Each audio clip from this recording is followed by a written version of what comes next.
Hey, how's it going? I'm going to quickly show you how to adjust and reset your account in Thinkorswim paper trading. If you like how concise and to the point this video is, make sure to subscribe to the channel because that is the goal of all my videos.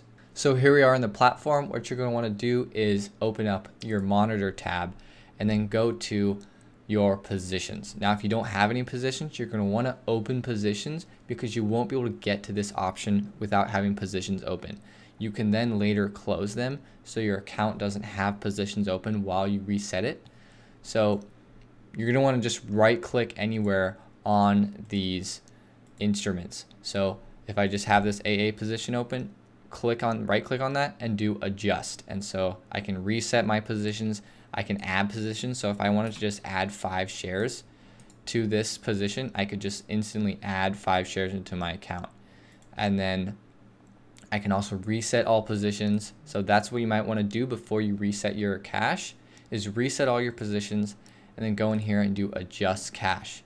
And then this is where you can add or minus cash. Now you can't say 0 if you want to reset your account at 0 or 10,000 if you want to reset your account. This only adds or minuses.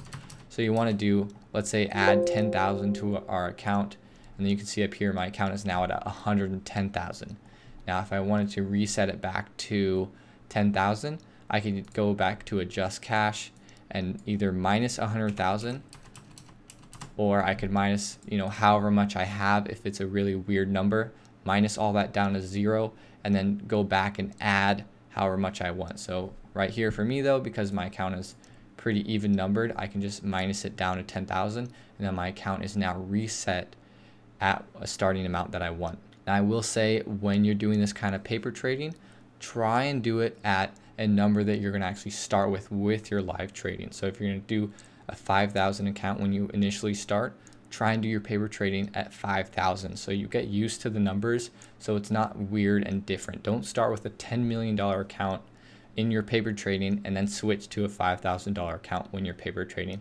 That's not going to be very useful for getting your mind ready for live trading. Hey, thanks for checking out this video. If you want to learn more about the Thinkorswim platform or just trading in general, make sure to subscribe to the channel.